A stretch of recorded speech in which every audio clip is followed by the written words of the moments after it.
So let's consider how devotion to God amounts to devotion to the church. Matthew 6:33, Jesus said, "Seek ye first the kingdom of God and His righteousness, and all these things shall be added unto you."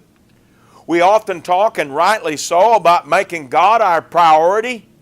God our number one priority. We're going to put God first, and it's great to talk that way.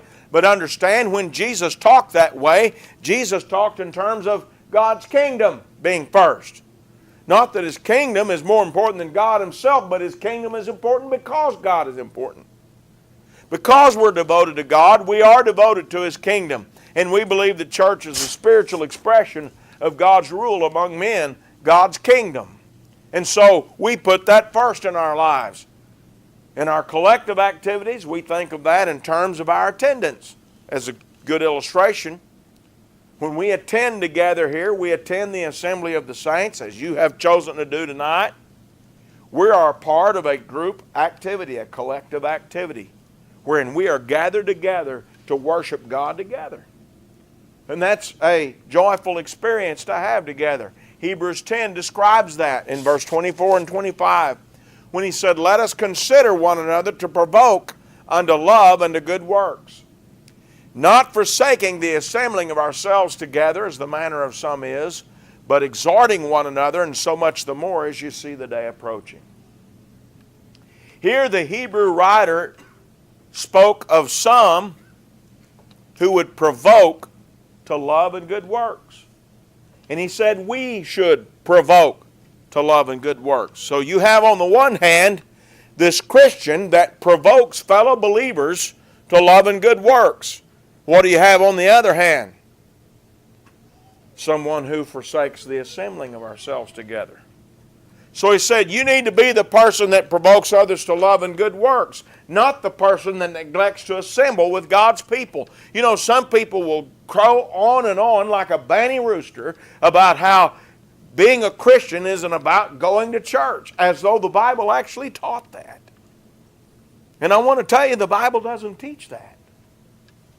The Bible here pits that person who doesn't assemble with God's people as being someone who's not provoking others to love and good work. They're neglecting the family of Christ. It's not just a matter of punching the clock and saying, well, I better go to church. It's a matter of joyfully embracing an opportunity to provoke one another to love and good works by being together and thereby exhorting one another. I will tell you, the home that we were raised in, my brothers and I, our parents would not let us say we have to go to church. We were not allowed to say those words. Now, I don't know how you feel about that. You may think that's ridiculous. You're free to think that. You may think that's wonderful. You're free to think that. I'm just going to tell you their idea behind it. It's not something you have to do. It's something you get to do. And if we ever said, well, we got to go to church, it's, Wednesday night, well, we've got a meeting, we have to go to church, we were immediately corrected. No, you get to go to church. The idea was to instill a mindset. It's an opportunity. It's a blessing. Who doesn't want to help their fellow man? I know there's some people that don't want to. What kind of person is that? Aren't you a kind of person that wants to help your fellow man? Do the thing that's the most helpful. I'm sure everyone gathered here this evening is interested in helping our fellow man. Somebody drops something, what's your automatic impulse? Help them pick it up. Somebody stumbles, what's your first impulse? Reach over and help steady them. You see someone carrying a heavy load, without giving it a thought, your first impulse is to rush over there and try to render them some aid. What about the real burdens of life? I'm talking about the burdened soul that's carrying their struggle against sin, that's carrying their struggle to walk faithfully with Christ, that knows they're supposed to be devoted to God, but today they're just not feeling it. That person. You know who that person is. Some days that person is you and that person is me.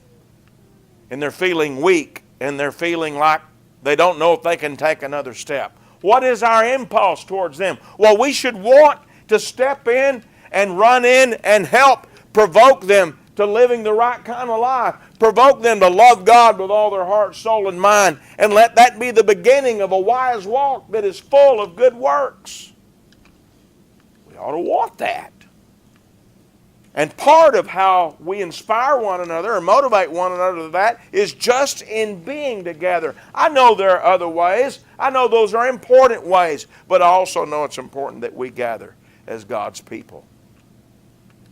And as a church, learn to love one another more. 1 Thessalonians 3:12 is very impressive to me as I consider its message. The Lord make you to increase and abound in love one toward another and toward all men, even as we do toward you.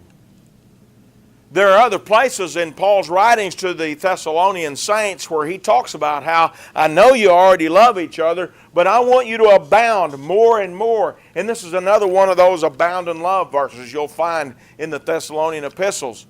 I want you to increase and abound in love. Think about that.